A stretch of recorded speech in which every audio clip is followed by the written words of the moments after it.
अस्सलाम वालेकुम दोस्तों, कैसे आप लोग तमाम देखने और सुनने वालों को खुशामदीद कहूँगा। एक दफ़ा फिर से आपके सामने हाजिर हूँ। संडे वाला दिन है, आप सब वीकेंड मना रहे हो, बट देखो मेरे भाइयों, मैं जो हूँ आपको मार्केट की अपडेट देने के लिए एक दफ़ा फिर से आपके सामने मौजूद हूँ। और यहाँ पर दोस्तों आपको बिटकॉइन के भी एनालिसिस देंगे और इसके अलावा एक दो ऑल्ट कॉइन्स को भी डिस्कस करेंगे। सोलाना जो है वो बहुत ज़्यादा पंप कर रहा है, $100 को क्रॉस कर चुका है। और इसके अलावा डॉट को देखें तो वो भी अच्छा पंप कर रहा है। तो इन दोनों ऑल्ट कॉइन्स को भी इस वीडियो में शामिल करेंगे। तो बिना किसी देरी के वीडियो को स्टार्ट करते हैं, आपका ज़्यादा टाइम वेस्ट नहीं करेंगे और डायरेक्ट मुद्दे पर ही चलते हैं।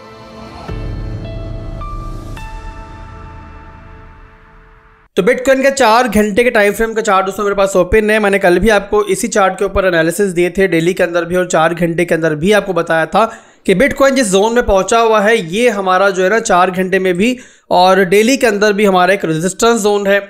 और प्रीवियसली हमारा स्ट्रक्चर जो है वो ब्रेक हुआ था, जिसकी वजह से बिटकॉइन अब जिस जोन के अंदर पहुंचा हुआ है ये हमारा इस टाइम जो है एक स्ट्रॉन्ग हाई का जोन है। और टेक्निकली दोस्तों जाहिर सी बात है, स्ट्रॉन्ग हाई के जो जोन्स होते हैं वो हमारे रेजिस्टेंस काउंट होते हैं। तो यहाँ पर नॉर्मल हालात में अगर देखेंगे तो लोग जो ट्रेडर होते हैं खासतौर पर वो एक्सपेक्ट कर रहे होते हैं कि बिटकॉइन जब अपने रेजिस्टेंस जोन के अंदर आएगा तो वहाँ से रिजेक्शन मिलेगी। और वहाँ पर ट्रेडर्स क्या करते हैं कि ऊपर यहाँ पर जो हमारी विक लगी हुई है इसके ऊपर लगाते हैं स्टॉप लॉस और यहाँ से इसको शॉर्ट करते हैं और नीचे के टारगेट्स जो होते हैं वो हमारा होता है जो प्रीवियस हमारा लो बना हुआ होता है। यानी कि ट्रेडर्स जो हैं यहाँ पर रेजिस्टेंस जोन के अंदर नीचे के लोस को टारगेट करते हैं आम हालात के अंदर। बट यहाँ पर दोस्तों थोड़ा सा डिफरेंट सिनेरियो ये चल रहा है इस टाइम कि बिटकॉइन अपने रेजिस्टेंस जोन के अंदर पहुंचा हुआ है। और कल भी मैंने आपको एक पॉइंट बताया था कि जब भी हमारे एसआर जोन्स के अंदर कोई एसेट आता है और वहां से रिजेक्शन मिलनी होती है तो ज़्यादातर हमने देखा, ज़रा हमेशा ऐसा नहीं होता बट ज़्यादातर देखा गया है कि वहाँ से जो है ना वो एसेट जो है वो काफ़ी जल्दी जो है वो रिजेक्शन ले लेता है और फिर नीचे की तरफ चला जाता है। बहुत लंबा भी अगर वहाँ पर मामला खींचे तो हम देखते हैं कि ज़्यादा एक दिन के अंदर जो है वो हमारे पर रिजेक्शन जो है सामने आ जाती है। बट यहाँ पर अगर नोट करो तो 4 घंटे के टाइम फ्रेम की दोस्तों कैंडल्स मेरे सामने और आपके सामने है। काफ़ी लंबा पीरियड हो चुका है कि हमारे शॉर्ट टाइम फ्रेम के अंदर बिटकॉइन जो है ना हमारे रेजिस्टेंस जोन से बिल्कुल चिपक कर इस टाइम कंसोलिडेशन कर रहा है। और दोस्तों बिल्कुल अगर आम हालात में आप देखते हो किसी भी बलून को पकड़ोगे, गुब्बारे को पकड़ोगे और उसको वहाँ पर उसमें हवा भरना स्टार्ट करोगे तो जाहिर सी बात है एक वक्त आएगा कि वो जो बलून है वो वहाँ पर ब्लास्ट हो जाएगा, फट जाएगा। तो वैसे ही दोस्तों जिस जोन के अंदर बिटकॉइन इस टाइम स्क्वीज होता जा रहा है, किसी भी टाइम जो है ना ये जोन जो है वो यहाँ से ब्लास्ट कर सकता है। और क्योंकि बिटकॉइन अपने एसआर जोन से नीचे हमें स्ट्रेंथ दिखा रहा है तो यहाँ पर मैंने कल भी आपको बताया था कि हम यहाँ पर शॉर्ट नहीं कर सकते। कभी भी हम लोग जो है वो स्ट्रेंथ को शॉर्ट नहीं करते, हमेशा वीकनेस को शॉर्ट करते हैं।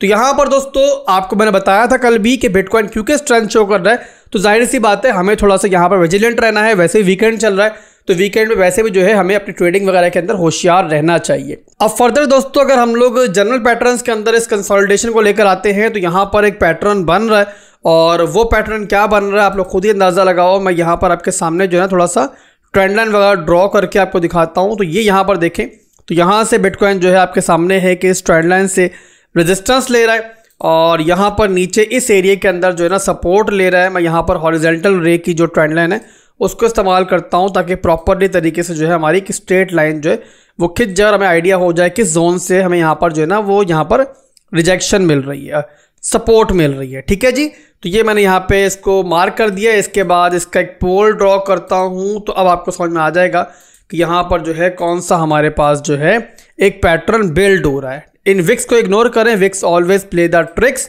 यहाँ पे ट्रेंड लाइन लगाता हूँ तो काफ़ी क्लियर जो है आपके सामने ये चीज़ बन जाएगी। ठीक है जी, तो ये आपके सामने है कि बिटकॉइन जो है ना यहाँ से इस टाइम जो है वो काफ़ी खूबसूरती के साथ जो है सपोर्ट भी ले रहा है और ऊपर हमारी जो ट्रेंड लाइन है उससे रेजिस्टेंस भी ले रहा है। बहरहाल जब तक यहाँ पर ब्रेकआउट या ब्रेकडाउन नहीं होता जाहिर सी बात है हम फर्दर इसके एनालिसिस नहीं कर सकते। उससे पहले इस कंसोलिडेशन के दरमियान कोई भी स्टेप लेंगे तो जाहिर सी बात है वो थोड़ा जल्दी होगी और जल्दी दोस्तों ट्रेडिंग के अंदर कभी नहीं करनी चाहिए। जल्दबाजी जो है ना हमेशा नुकसान पहुंचाती है।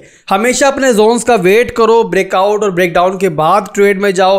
थोड़ा लेट हो सकते हो बट बहरहाल वो कन्फर्मेशन के साथ जब ट्रेड होगी ना तो आपका सक्सेस रेशियो जो है दोस्तों बहुत ज़्यादा बढ़ जाएगा। तो एक प्रोफेशनल ट्रेडर जो है हमेशा अपने जोन्स का वेट करता है और वही दोस्तों मैं आपको समझाता हूँ। ये दोस्तों बिटकॉइन के एनालिसिस है और जो कल सूरत हाल थी, कल जो मैंने आपको एनालिसिस दिए थे बिटकॉइन के अभी भी वही एनालिसिस है, कोई उसमें चेंजिंग नहीं आई है। इसके अलावा आज वीकली क्लोजिंग भी होनी है पाकिस्तानी टाइम के हिसाब से सुबह 5 बजे, तो जाहिर सी बात है मार्केट पर उसका बड़ा इंपैक्ट पड़ता है और वो हो जाएगी, क्लोजिंग हो जाएगी तो जाहिर सी बात है उससे भी हमें काफ़ी कन्फर्मेशन मिल जाती हैं। तो उसके बाद इंशाल्लाह दोबारा फ्रेश एनालिसिस कर लेंगे और कोई चेंजिंग हुई मार्केट के अंदर तो मैं आपको बता दूंगा। इसके अलावा दोस्तों अब चलते हैं अगले ओल्ड कॉइन की तरफ। बिटकॉइन के एनालिसिस मैंने आपको दे दिए हैं, कुछ ओल्ड कॉइन्स को भी डिस्कस कर लें। सोलाना जो है बहुत ज़्यादा पंप कर रहा है और हमारी SIP लिस्ट में शामिल है। डॉट भी हमारी SIP लिस्ट में शामिल है, वो भी काफ़ी पंप कर रहा है। उससे पहले भी जो भी ओल्ड कॉइन्स हमारी SIP लिस्ट में शामिल थे वो एक एक करके जो है हमें ब्रेकआउट लेते हुए दिखाई दे रहे हैं। कुछ ओल्ड कॉइन्स ने कमाल कर दिया है, जैसे कि सोलाना हो गया, TRB हो गया और ऐसे बहुत सारे दीगर ओल्ड कॉइन्स हैं जिन्होंने हमारी SIP लिस्ट से ब्लास्ट किया है। और आप कह सकते हैं, हम कह सकते हैं, ज़रा हम एक फैमिली हैं और हम लोगों ने मिल के बॉटम के ऊपर अपनी SIP की है, तो हम कह सकते हैं कि हमारी जो SIP लिस्ट है इस टाइम पूरी क्रिप्टो मार्केट को लीड कर रही है। बहरहाल सोलाना के अंदर अभी के मामला चल रहे हैं, उनको हम डिस्कस करेंगे, उनको देखेंगे। तो सोलाना का चार्ट मैंने ओपन किया हुआ है मंथली टाइम फ्रेम के अंदर और प्रीवियसली आप लोगों को पता है दोस्तों सोलाना जो है इसका जो टॉप था वो लगभग यहाँ पर तकरीबन $260 के लगभग था। और उसके बाद से जो सोलाना का जवाल स्टार्ट हुआ, उसके बाद आपको पता है कि FTX का मामला आया, उसके बाद सोलाना को और बड़ा धचका लगा और सोलाना बहुत गंदा डंप हुआ। और सोलाना एक वक्त में दोस्तों आपको याद होगा कि लगभग यहाँ पर $7 तक भी गया था और वो टाइम था कि जहाँ पर काफ़ी लोगों ने सोलाना के मामले में अपनी हिम्मत छोड़ दी थी। सोलाना की होल्डर्स जो हैं अपनी होल्डिंग्स को बेच के भाग रहे थे, बट जिन लोगों ने वहाँ पर सोलाना को होल्ड करके रखा और जिन्होंने उस टाइम के ऊपर सोलाना पे ट्रस्ट किया तो वो आज जो है ना बेनिफिट पा रहे।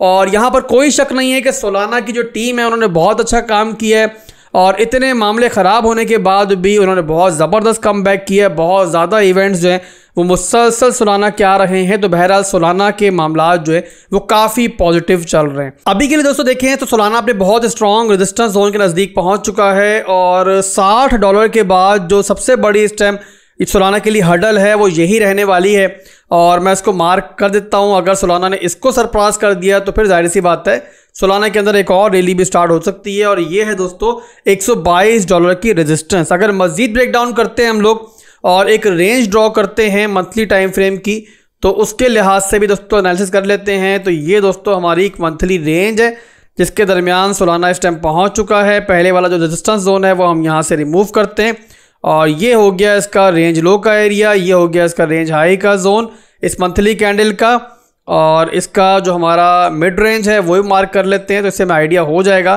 कि सोलाना जो है वो किस जोन के अंदर इस टाइम ट्रेड कर रहा है। मज़ीद फर्दर इसका ब्रेकडाउन हो जाएगा। तो ये मैंने जो है इसका मिड रेंज मार्क कर लिया, ठीक है जी। तो आपके सामने है कि सोलाना जो है ना इस टाइम मिड रेंज से नीचे ट्रेड कर रहा है। अब यहाँ पर इस चार्ट को कन्वर्ट करते हैं हम लोग यहाँ पर डेली के अंदर। पहले अभी के लिए आप देखो तो सोलाना इस मिड रेंज से जस्ट ऊपर ट्रेड कर रहा है और यहाँ पे डेली कैंडल क्लोजिंग का वेट रहेगा। बट ओवरऑल अगर मैं एक नज़र में देख के बताऊं आपको तो यहाँ पर अगर नोट करो तो 1 2 3 4 5 मुसलसल डेली कैंडल्स जो है वो सोलाना की हमें बुलिश मिल चुकी हैं। तो यहाँ पर अगर 1 2 हमें कोई रेड कैंडल मिलेगी ना इसके बाद, तो आप लोगों ने हैरान नहीं होना। जाहिर सी बात है कितना ही बुलिश कॉइन हो, थोड़ी बहुत रिट्रेसमेंट, थोड़ी बहुत हिलजुल तो उसके अंदर आती है। तो यहाँ पर उसके अंदर आपको कोई इंट्राडे की एंट्री मिल सकती है। अगर इसी चार्ट को मैं लेके चलता हूँ अपने इंट्राडे टाइम फ्रेम के ऊपर, तो वहाँ पर आपको बताते हैं कि ट्रेंड के हिसाब से जो आपकी छोटी मोटी कोई ट्रेड है वो कहाँ बन सकती है। तो ये 4 घंटे के टाइम फ्रेम का मैंने चार्ट ओपन किया हुआ है और यहाँ पर जो हमारा 4 घंटे के टाइम फ्रेम से जो हमारा जोन बनता है ना, स्ट्रॉन्ग लो जोन बनता है दोस्तों, वो बनता है हमारा ये वाला जोन। मैं आपके सामने मार्क कर देता हूं इस जोन को। तो ये बनता है हमारा स्ट्रॉन्ग लो का जोन $92 से लेके लगभग यहाँ पर $99 तक। बट जाहिर सी बात है ब्लाइंडली हमें कोई यहाँ पे इंट्राडे ट्रेड नहीं लेनी है। यहाँ पर सोलाना को आने दो और यहाँ पर कोई इंटरनल स्ट्रक्चर ब्रेकआउट मिल जाएगा हमें छोटे टाइम फ्रेम के अंदर, तो यहाँ पर आपको बता देंगे, छोटी मोटी कोई स्कैल भी ले लेंगे, कोई टेंशन नहीं है। बट फिलहाल के लिए अगर बात करूँ मैं मैक्रो लेवल के ऊपर, तो चलती हुई ट्रेन है और चलती हुई ट्रेन में अब आपको अगर आपने एंट्री नहीं ली हुई पहले तो घुसना नहीं चाहिए, थोड़ा वेट करना चाहिए रिट्रेसमेंट का। मिलती है तो वेल एंड गुड है, नहीं मिलती तो यार कोई और अगली ट्रेन तैयार खड़ी हुई है। ज़रूरी थोड़ी कि सोलाना की ट्रेन में घुसना है आपने। तो यहाँ पर ये चीज़ अगर दोस्तों पल्ले बांध लोगे ना, किसी भी जाती हुई ट्रेन को अगर लालच से देखना छोड़ दोगे और ये जहन में रखोगे कि मार्केट है रोज़ाना आपको नई अपॉर्चुनिटीज़ देती है, तो फिर आपको जो है ना कभी भी परेशानी नहीं होगी। और याद रखो दोस्तों, अपनी ट्रेड से प्यार करो, अपने प्रॉफिट से प्यार करो, किसी कॉइन से प्यार करना छोड़ दो। बहरहाल ये हमारे सोलाना के फिलहाल के लिए एनालिसिस थे, और जो भी कोई नया मामला बनेगा इसके अंदर इंशाल्लाह अगली वीडियो में फिर डिस्कस कर लेंगे। और इसके बाद दोस्तों हम डॉट को भी देख लेते हैं। तो डॉट का वीकली टाइम फ्रेम के ऊपर चार्ट मेरे सामने ओपन है, और ये जो आपको एनालिसिस दिखाई दे रहे हैं ये मैंने अभी नहीं किए हुए। आपको याद होगा 2 महीने पहले एक वीडियो के अंदर मैंने आपको इसके एनालिसिस दिए थे और बताया था आपको कि यहाँ पर जो है हमें एक ट्रेंड लाइन थी जहाँ से ब्रेकआउट मिल चुका था। इसके अलावा इसकी रेंज भी रिक्लेम हुई थी वहाँ पर, तो बहुत ज़बरदस्त एंट्री थी यार। और जिसने वहाँ पर एंट्री ली होगी वो इस टाइम बड़े मज़े के अंदर होगा। और इस ब्रेकआउट के बाद अगर आप नोट करते हो तो डॉट के अंदर तकरीबन 100% का गेन है। जिस किसी ने भी वहां पे वीडियो देखी होगी तो वो इस टाइम तगड़े प्रॉफिट के अंदर होगा। अब यहां पर अभी की सूरत हाल दोस्तों डॉट की चल रही है कि डॉट अपने एक बहुत स्ट्रॉन्ग सप्लाई जोन के नज़दीक पहुंच चुका है, बल्कि एग्जैक्टली मेरा ख्याल है वहां ही से हमें रिजेक्शन लेता हुआ दिखाई दे रहा है। तो ये है डॉट का हमारा वीकली टाइम फ्रेम का एक बहुत स्ट्रॉन्ग रिजेक्शन जोन है, और प्रीवियसली हमें काफ़ी हार्ड रिजेक्शन यहाँ से मिली थी। बट इसके बावजूद दोस्तों मैं यहाँ पर एक चीज़ ऐड करना चाहूँगा कि सोलाना हो गया, डॉट हो गया, या इस टाइप की जो भी ऑल्ट कॉइन्स ट्रेंडिंग के अंदर होते हैं ना, ट्रेंडिंग मार्केट के अंदर शॉर्ट करने से गुरेज किया करो। और याद रखा करो दोस्तों कि विदाउट एनी कंफर्मेशन अगर शॉर्ट करने जाओगे ना ऐसे ऑल्ट कॉइन्स को, तो बड़ी आसानी के साथ जो है ना आप ट्रेंडिंग मार्केट के अंदर लिक्विडेट हो सकते हो। तो यहाँ पर मैं आपको फिलहाल के लिए शॉर्ट का मशवरा तो नहीं दूंगा, और आपको मेरा मशवरा यही होगा कि आप लोग जो है ना ज़्यादा लॉन्ग की एंट्रीज तलाश करो ऐसी मार्केट के अंदर।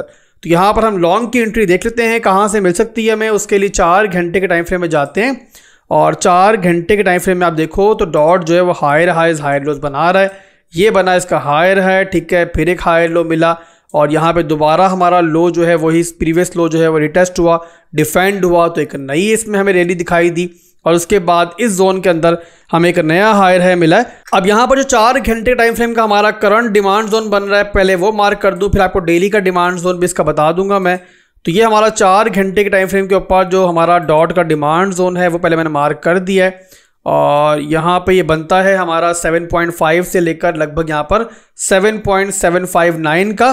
तो यहाँ पर जो है आप डॉट को देख सकते हो, अगर आता है तो यहाँ पर छोटी मोटी कोई एंट्री लेना चाहो स्पॉट के अंदर तो इसको देख सकते हो। और इसके अलावा अगर मैं डेली टाइम फ्रेम का आपको डिमांड जोन बताऊँ कि डॉट अगर थोड़ी मजीद भी रिट्रेसमेंट लेता है तो कहाँ तक आपको पैनिक करने की ज़रूरत नहीं है, परेशान होने की ज़रूरत नहीं है। तो हमारे जो डॉट का डेली टाइम फ्रेम का डिमांड जोन है वो है मेरे भाइयों ये वाला जोन, ठीक है जी। तो ये है दोस्तों डॉट का हमारा डेली टाइम फ्रेम का डिमांड जोन, बनता है 6.63 से लेकर $7 तक। तो ये दोस्तों हमारा डेली टाइम फ्रेम का डिमांड जोन, और ऊपर हमारा 4 घंटे के टाइम फ्रेम का डिमांड जोन है। दोनों मैंने आपको सपोर्ट्स बता दी हैं, और यहाँ पर डॉट आता है तो आप लोग यहाँ पे एक्यूमुलेशन कर सकते हो मिड टर्म और लॉन्ग टर्म के लिए। तो मेरे भाइयों आज के लिए बस इतना ही था, और उम्मीद करता हूँ कि वीडियो को पसंद आई होगी। वीडियो पसंद आई तो लाइक और कमेंट करना मत भूलिएगा, और भाई को दुआ में याद रखिएगा। अल्लाह हाफिज़।